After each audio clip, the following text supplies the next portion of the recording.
And we are live. Welcome, mystery and thriller fans. I'm your on air host, Sara DiVello, and I am so excited to welcome to the show, live from London, four-time Oscar nominated filmmaker turned thriller writer, Anthony McCarten, here to give us the inside scoop on his brand new red hot book, Going Zero. Anthony, welcome to Mystery and Thriller Mavens. Tell us about this book. Well, it's sort of the story of 10 carefully selected applicants who were chosen to participate in a beta test of a revolutionary new spyware called Fusion, which is the brainchild of this techno whiz kid, Cy Baxter. And it's a public-private partnership with the CIA, US government. And it is the next phase of surveillance as a powerful security tool to be used as a crime deterrent internationally and domestically. Now, if this thing works, Fusion stands to win a $90 billion government contract. But first they have to figure out whether it's going to work. And so they've agreed to do a beta test and use these 10 candidates and give them a task of disappearing for 30 days. If they can stay off the grid and be undetected by this almost futuristic surveillance apparatus, then they win $3 million tax-free dollars. If they're caught, they obviously get nothing, and it's also if Fusion don't catch them, then their $90 billion government funding is thrown into jeopardy. So, without spoiling too much of the novel, some of the candidates are easily caught, but someone they just can't get a hold of is a Boston librarian. Well, I am a fan of libraries. I'm here in Boston and I am a fan of Caitlin Day. So I can't wait to get into, because I feel like I am Caitlin Day. So I can't wait to get into, I'm Caitlin Day in an alternate universe. So I can't wait to get into every delicious detail. First, I just want to welcome everyone who's joining us. If you've been here before, you know the drill. And if you're new, welcome. We're so happy to have you. Here's the drill. This is your chance to ask this incredible four-time Oscar-nominated filmmaker and thriller writer anything you want. So ask him about his writing process, his practice, how the secret to cranking up tension, how did he come up with this crazy idea? Anything that you have weighing on your brain, just go ahead and get right into it. I'll get them into the chat. John is joining us live from Northeast Ohio. John, welcome to the conversation. Thank you for joining us. So Anthony, I have a few questions. So first of all, your book addresses so many important issues like privacy, like how available we all are online. Caitlin, of course, being the rare soul who's not on Facebook, Instagram, Twitter, all the things. I'm out there and suddenly feeling very exposed.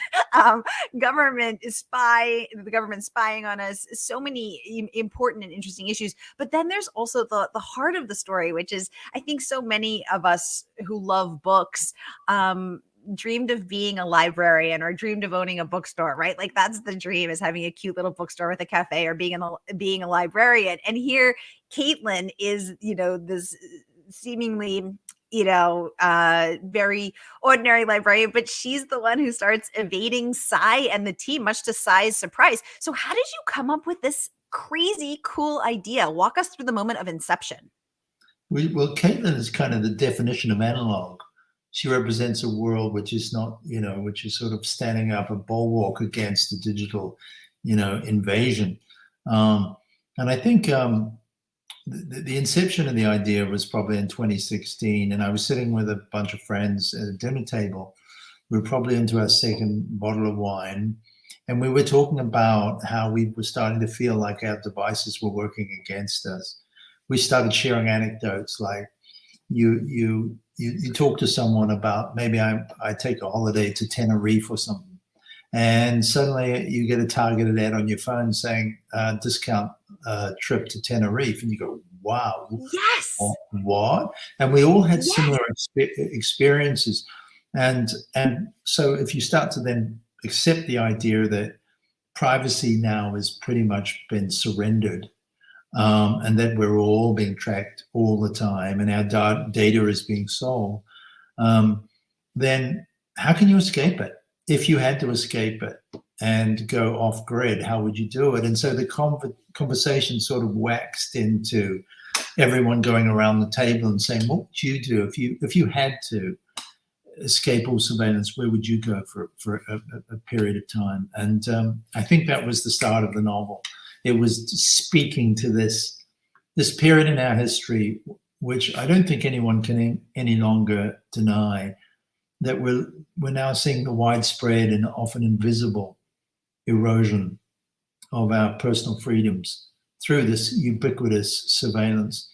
But even more sort of subtly and perhaps insidiously, we're seeing even the replacement of independent thought and judgment by being inculcated with these automated systems of control and behavior manipulation.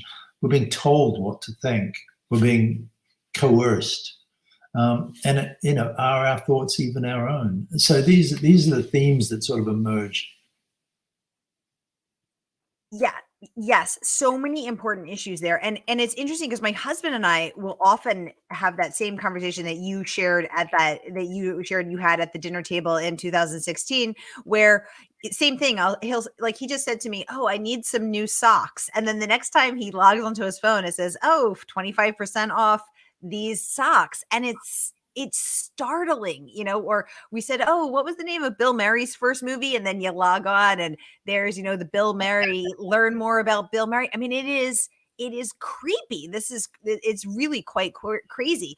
Margaret joining us from the West Coast saying, right, the panopticon, I hope I'm saying that right, is no longer necessary because it's in our heads. We're watching each other. Yeah. Fascinating stuff. John saying we give away almost all of our privacy, which is even more shocking, right, John? Lynn joining us live from Philadelphia. Hi, Lynn. Welcome to the conversation. Thanks so much for joining us. And here, staying very on brand, we have a mystery user not revealing his or their identity, saying hello, Sarah and Anthony here from South Carolina. And I have a feeling that's my friend Anissa Joy, who is actually a librarian. Anissa, is this you? No pressure to reveal your identity, but very cool to have a librarian in the audience as we are singing the praises of librarians. So Anthony, I like how you balance those issues, because this book certainly did make me think, how would I go off the grid? And me being so active on social media would have certainly a harder time than Caitlin.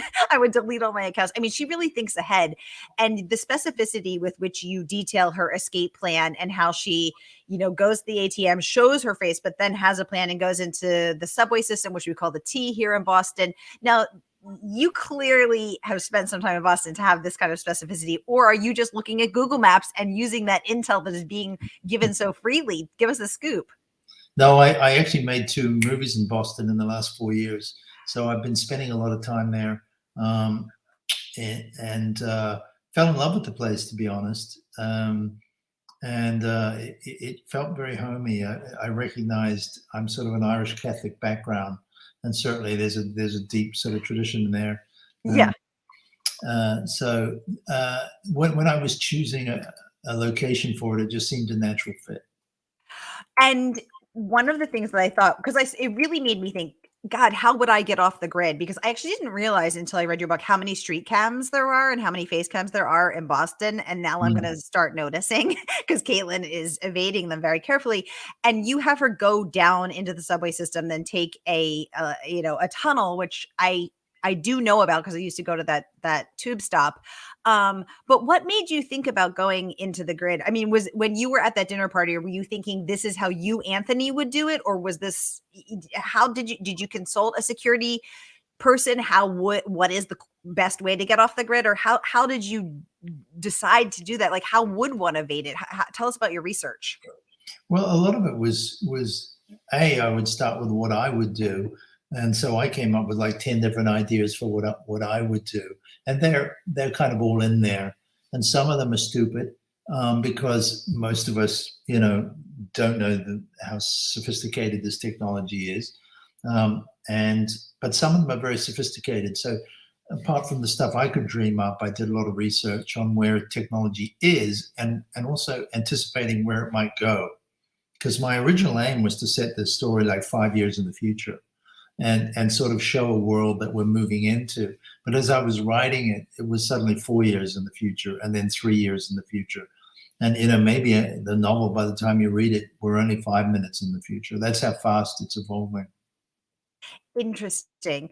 Because because I liked how you gave, Caitlin and, how Caitlin the forethought with which she plans it and what mode of transport and where she goes and both what happens, what she does intentionally, and then some things that befall her, that end up working out for her. It's such a cool story. Okay, Yeah, the question. Oh, just go ahead. one thing on Oh, her is that, I've often been asked about her and where does the character come from. She really was yeah. born of the need in a story of someone, of having a central character who everybody would underestimate. And not only would other people underestimate her, she would underestimate herself, that she would not know the extent of her creativity and her bravery, if you like, and her ingenuity. And often in our lives, we're not tested. And so we don't know how brave or ingenious we are. And so I wanted this novel also to be a story of self-discovery. Oh, I love that. That's so interesting, Anthony. I like how you said that you chose to create in Caitlin Day a character that everyone would underestimate, because we see Cy and his team underestimating her. But for me, who loves libraries and librarians so much, I thought you created her with intention, because librarians are a treasure trove of information. I mean, nobody knows more than librarians. I have go to the library over and over and over again as I research my own books, or I mean, even just how to figure out the tax code or whatever. I mean, Right. they're just treasure trove. So for me, I was like, oh, this is freaking brilliant. Of course, a librarian. But you're right, because she's a quiet person who's in her Who's family. obviously book smart, but there's, Yes. she needed to be street smart, so she has to get smart quick and to outwit the greatest surveillance apparatus ever invented. Well, let's take some questions from the audience, from our favorite, or my favorite librarian, Anissa Joy, who's revealing her identity. Anthony, she wants to know, which character was the hardest to write and why? Anissa, thank you. I think maybe on balance, I mean, it's a toss up in my mind between Caitlin and Cy Baxter, who's the kind of, I don't want to use the word Mark Zuckerberg, but I've already just done it. But he's a kind of big social network, big tech kind of guy. And writing him and not demonizing him was tricky, and took various drafts to humanize him, because he really does believe that when it comes down to it, we should be prepared to give up privacy if it's going to really result in added security and safety.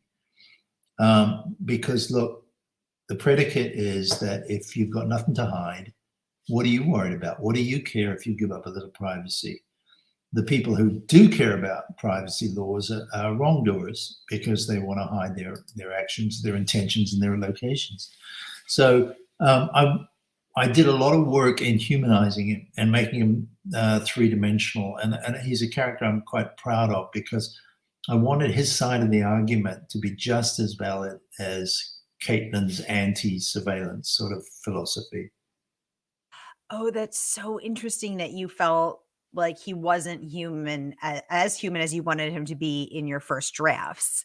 Because I think the argument, that he makes is, there's merit to it, right? As That's we it. live in um, a violent world, and I think to myself, I will be honest, I think to myself, I'd be willing to give up a little privacy if I could be guaranteed safety, sure.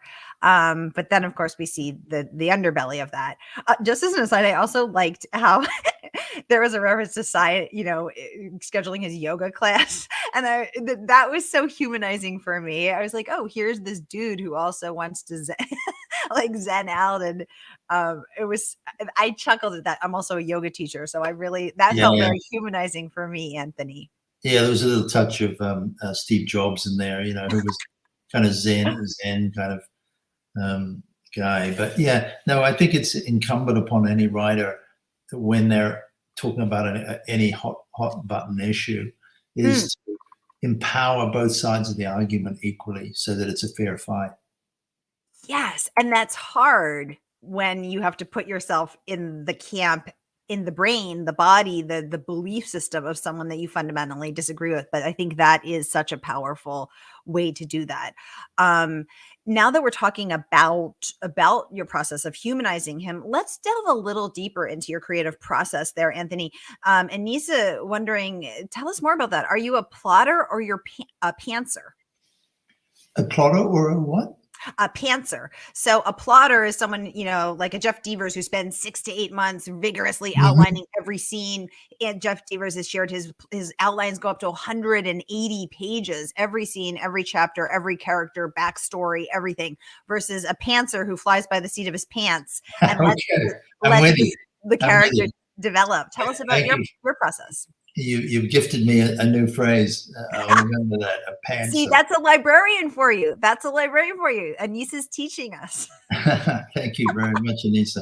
I think I began as a pantser and became a Okay. plotter, but I'm not. I'm not. I wouldn't spend months doing it. Here's my thing that I learned that works for me, and every writer has their own process. But what works for me is I have to know my ending. Simple as that. I have to know my ending because the ending contains the DNA for the rest of the story, and you basically can work backwards from your ending.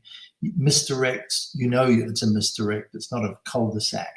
You know your destination, and so you can plot your journey in a very meticulous way and be really a wonderful sort of curator of the reader, so that you're every step of the way you're kind of in control, and you're doing manipulations that are not frustrating to the reader but will eventually pay off because you have the payoff, you know what it is. So when I have a good idea, that's not enough for me. So most people when they think maybe I've got a novel in me, they often only have a premise. They don't know how they will then turn that into a fully fledged story. And for me, I think the key, and certainly the thing I've done a few sort of master classes with people, as I say, if you are someone who struggles with elaborating on a premise, know your ending. Ask yourself that question, and perhaps don't even begin until you know it. Ooh.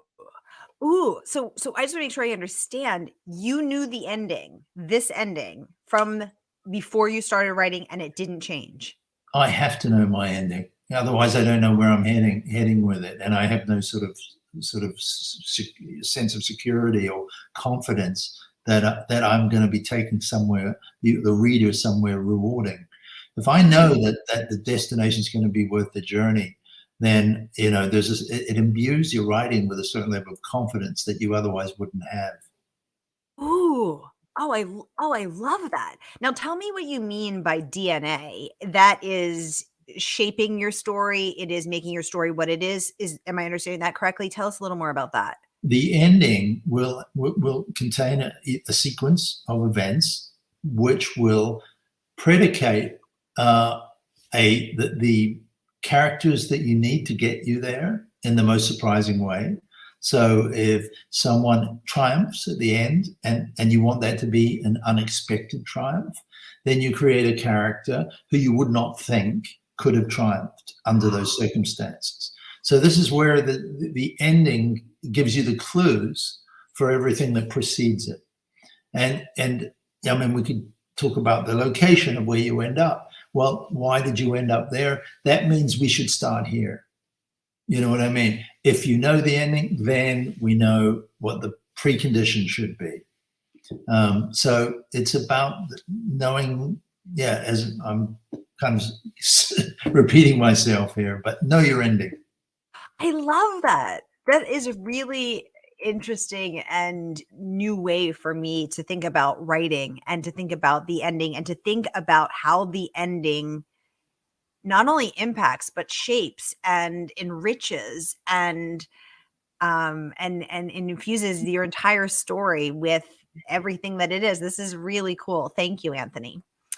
You guys, this book is not even out yet. Anthony is joining us live from London to give us the inside scoop and take your questions about Going Zero the day before it comes out. The book comes out tomorrow, so you can pre-order your copy tonight.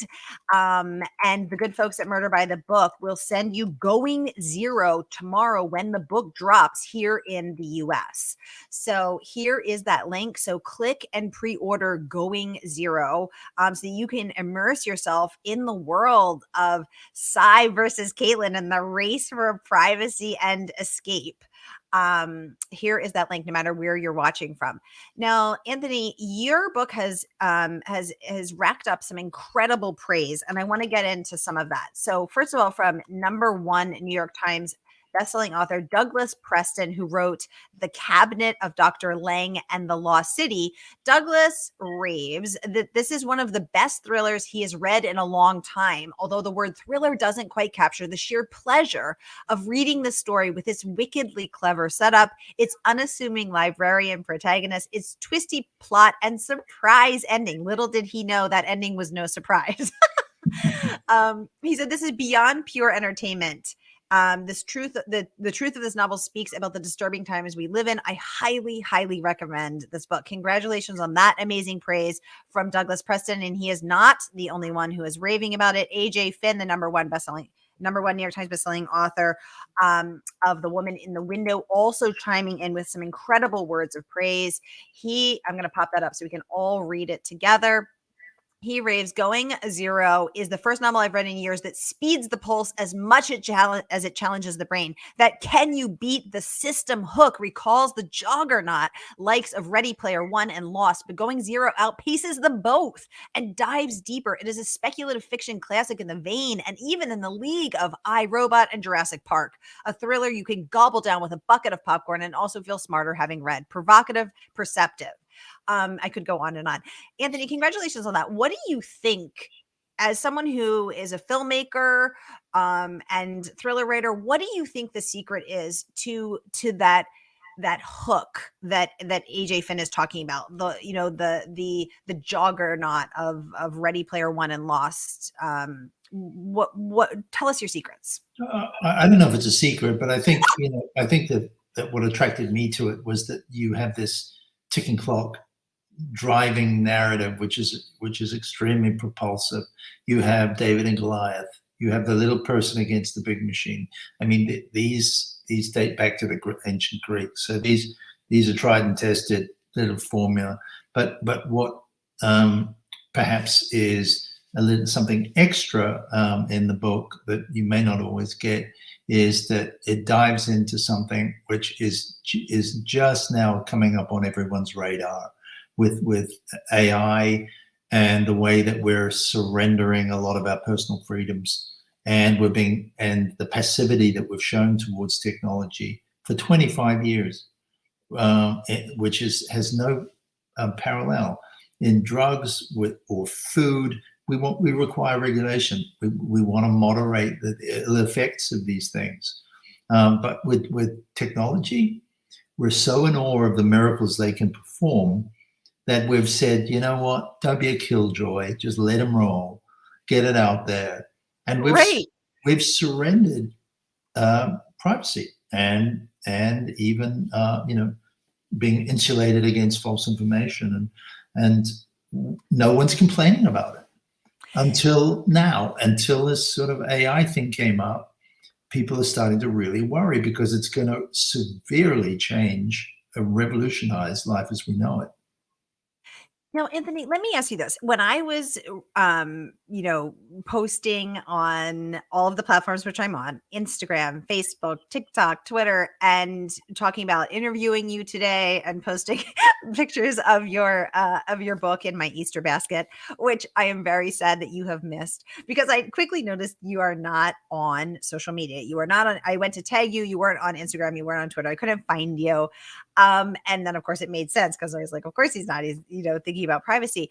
But so two questions. Do you see do you see, or do you consider, or how do you feel about the potential positive upsides of for instance, social media, like the sharing of this interview, which we're streaming to Facebook and YouTube. It's reaching, we're having this conversation with people all over the country and actually all over the world through the fact that we're all on this platform. You know, I've connected with so many amazing people. We're talking to so many amazing people right now.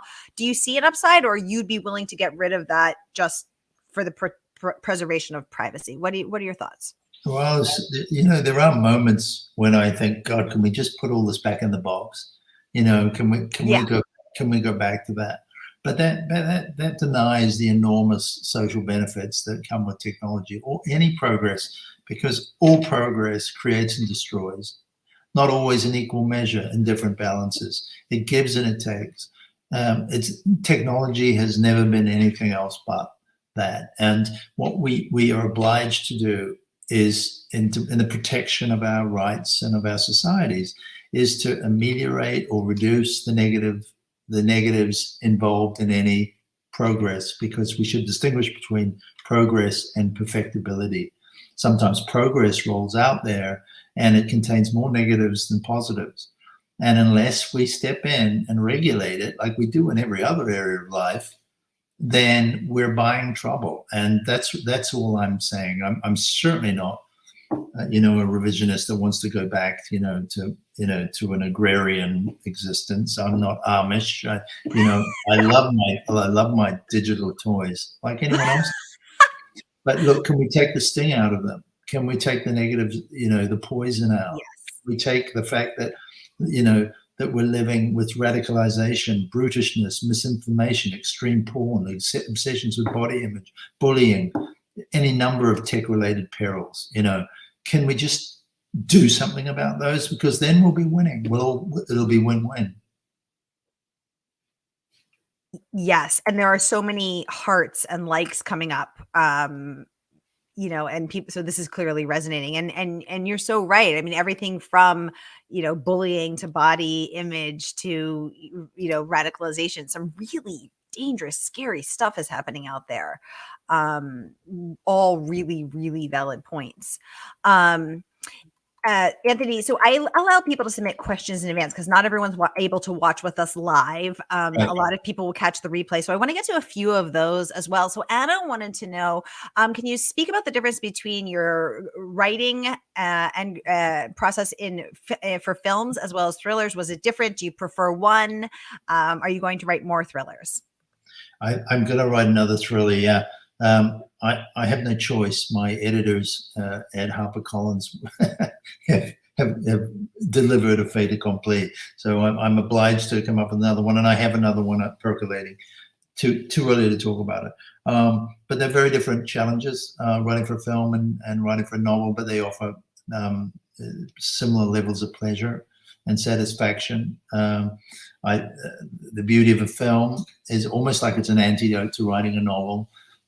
A solitary endeavor, writing a novel, and it's timely. It's time consuming. It's often multiple years. So when you emerge from one of those, I'm in a wonderful position where I also work in film and I can jump in, and it's just like, joining a big creative team. And, and that speaks to my sort of more social side. And so I enjoy that as well. But, after I've done a movie or two, it's like, can I go back to my study now? So I'm at heart a writer, but writing in different forms they're great antidotes for each other.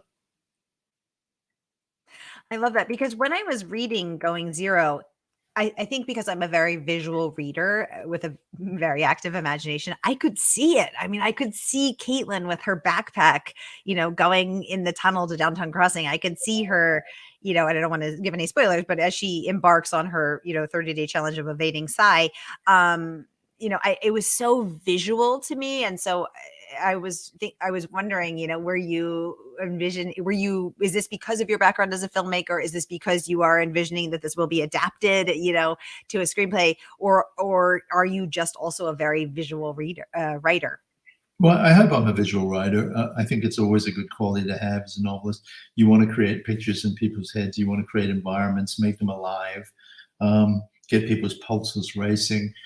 But I've also learned that through cinema writing, it's been very beneficial to my novel writing, because With cinema, you have to be extremely disciplined, and not a wasted word, not a wasted scene.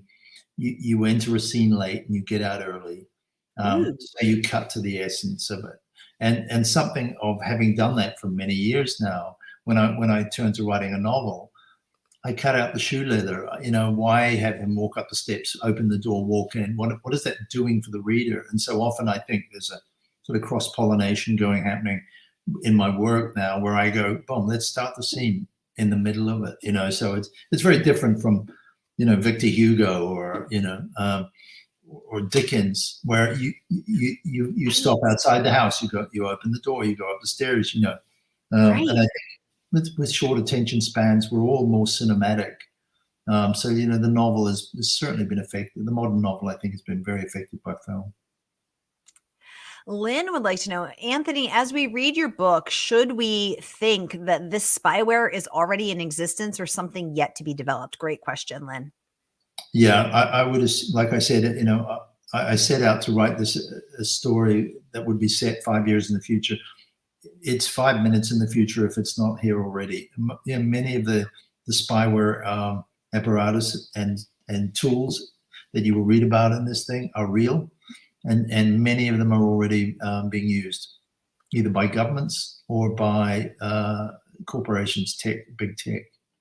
Wow, I had no idea. And you know what? You gave your permission for them to have access to all this and to use all this. As you were so desperate to open up an article on Miley Cyrus and who she's dating, you clicked away your rights, and you really have no leg to stand on. Right. Yeah, exactly. And it's like, I can't give that up, Anthony. I need to know whether Prince Harry and Meghan Markle are going to make it to the coronation or not. Like, these are things I need to know. And you gave up a lot to find that out. Exactly. And it was worth it because again, this is not something I just want to know. I must know. Yeah. That's it. Anthony, your work earned a starred review from Booklist. Let's pop that up. They raved, this is a story that is timely, frightening, exciting, suspenseful, and surprising. They talk about your well-crafted characters, your secrets, and neck-wrenching plots. I like that because I was kind of wrenching my neck keeping up with you. As as well as they deemed this, quote, an outstanding thriller. Publishers Weekly talking about your edgy, compulsive, readable book. Kirkus also chiming in, saying this is a well-written yarn, proves you don't have to have a bloodbath to have an engaging thriller. And that's something I actually want to talk about, because I personally, I want everyone to have something that they enjoy on my screen. So I interview horror. I do talk to the gory writers, but for me personally, I don't like gore. That's not for me. I'm actually a very sensitive soul, and that stuff stays with me for a while. So I really appreciated that there wasn't a bloodbath or gore in this. So I really appreciated that Kirkus noted that as well. What are your thoughts about violence on the page or on the screen? I'm not averse to it, but it just simply wasn't required for the story. So. And you know what? I'm not someone who's spent my life reading thrillers. I'm sort of more attracted to literary fiction, if we can call it that. So I want, it was really the fact that the story obliged a thriller structure that saw me writing a thriller. So it's kind of maybe a little crossover between sort of literary fiction and a thriller. Yeah, it's interesting because I think a lot of people don't think that mysteries or thrillers are literary, but when I had Wrong. Exactly. When I had Dr. Thea Sutton, who has a PhD in English literature on, she said, I said, what do you think of when people say that? Because there's a common misconception. And she said, I say to people like that, you just haven't found the right thriller, honey.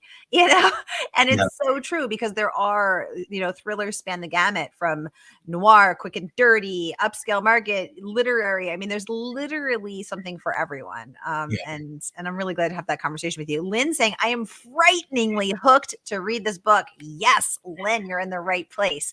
And the book is out tomorrow. So y'all, we are out of time. We're actually over time, but time flies when you're having fun. So here is that link one more time. You're going to want to pre-order this from our favorite woman-owned independent bookstore, Murder by the Book.